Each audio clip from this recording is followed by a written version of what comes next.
तो 7 अक्टूबर को ऑपरेशन अल अक्सा को 1 साल पूरा होने वाला है, लेकिन उससे पहले ईरानी प्रॉक्सी ने इजराइल के खिलाफ एक बड़े हमले की तैयारी की है।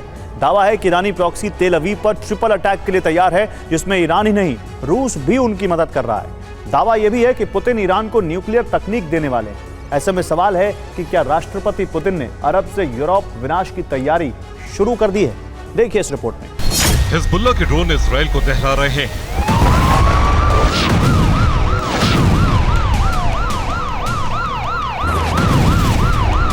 हूती की मिसाइलों की पहुंच इजरायली जमीन तक हो चुकी है।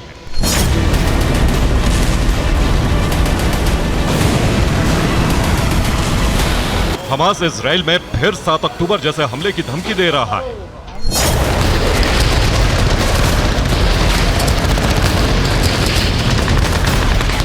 इजराइल के खिलाफ जिस चक्रव्यूह की चर्चा लंबे वक्त से हो रही थी, वो अब पूरी तरह से एक्टिवेट हो चुका है। दरअसल हिजबुल्लाह लंबे वक्त से इजराइल पर हमले कर रहा था, वही हमास से इजराइल की जंग जारी है। अब हूती भी इजराइल तक सफल हमले करने में कामयाब हो चुका है, यानी 3 तरफ से इजरायली जमीन को ईरानी प्रॉक्सी दहला रही है।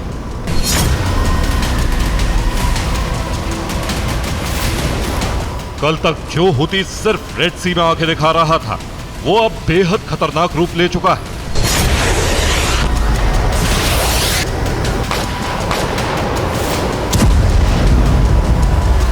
दरअसल अरब में हूती बेलगाम हो चुका है। बीते 48 घंटे में उसने अमेरिका और इजराइल दोनों को बड़े जख्म दिए।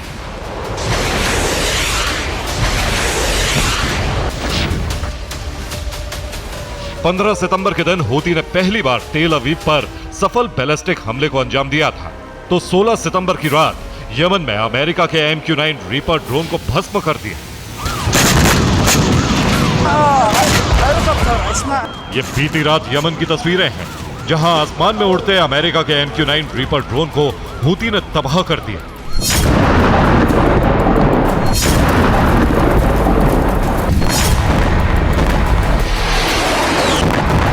हमले के बाद ड्रोन यमन के धमार प्रांत में गिरा, जिसके बाद उसमें आग लग गई।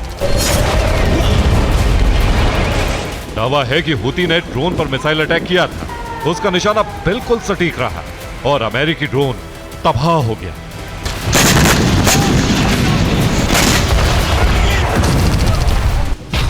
सात अक्टूबर के बाद से हूती ने अमेरिका के 10 MQ-9 ड्रोन तबाह किए हैं, जिसमें 3 ड्रोन के परखच्चे सिर्फ बीते 2 हफ्ते में उड़ाए गए हैं।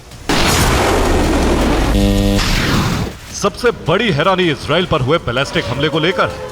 दरअसल 7 अक्टूबर के बाद से हूती कई बार इजराइल पर मिसाइल हमले कर रहा है, लेकिन वो हर बार नाकाम होता रहा।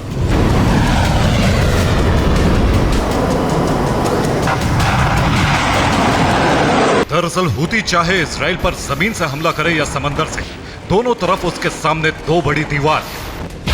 अगर हूती की मिसाइल जमीन से फायर होकर इजराइल तक पहुंचती है, तो पहले उसे सऊदी अरब और फिर जॉर्डन के एयर डिफेंस सिस्टम से बचकर निकलना होगा, तब कहीं जाकर हूती की मिसाइल इजराइल के पास पहुंचेगी। वहीं हूती रेड सी से इजराइल पर मिसाइल दागता है, तो रेड सी में अमेरिका के 2 फ्रिगेट और फ्रांस का 1 वॉरशिप मौजूद है, जो हूती की मिसाइल को इजराइल तक नहीं पहुंचने देगा।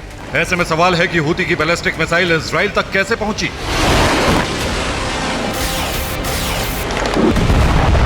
दरअसल इजराइल पर जिस बैलिस्टिक मिसाइल से हमला किया गया था, उसने 11 मिनट में 2000 किलोमीटर का सफर तय किया था। दावा है कि ये हूती की नई बेहद आधुनिक बैलिस्टिक मिसाइल है और इसकी रफ्तार इसके जखीरे में मौजूद दूसरी मिसाइलों से कहीं ज्यादा तेज है।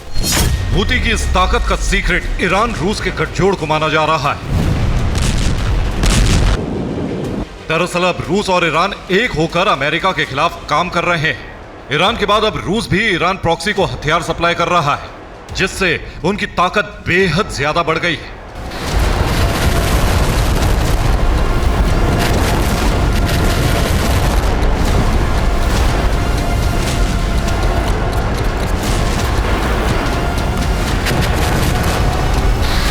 हाल में British PM Keir Starmer America दौरे पर गए थे। यहां भी ईरान और रूस के गठजोड़ की चर्चा हुई थी।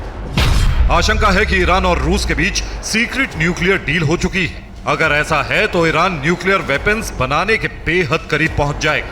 बीते हफ्ते रूस को ईरान से बैलिस्टिक मिसाइल मिलने की बात सामने आई थी। दावा है कि इसके बदले में पुतिन ने खेमेनेई को न्यूक्लियर तकनीक दे दी है। रूस का साथ मिलने से जहां ईरान को परमाणु तकनीक मिल रही है, वहीं उसके प्रॉक्सी संगठनों को हथियार मिल रहे हैं। रूस की कोशिश है कि ईरानी प्रॉक्सी लगातार इजराइल को दहलाती रहे और अमेरिका को अपना ध्यान यूक्रेन से पूरी तरह हटाकर शिफ्ट करना पड़े।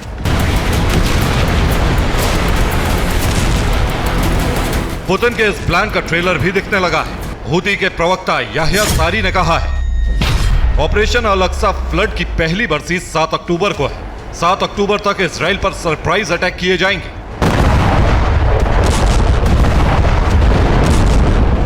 दावा है कि हूती 7 अक्टूबर के बाद इजराइल पर बड़ा हमला करने वाला है।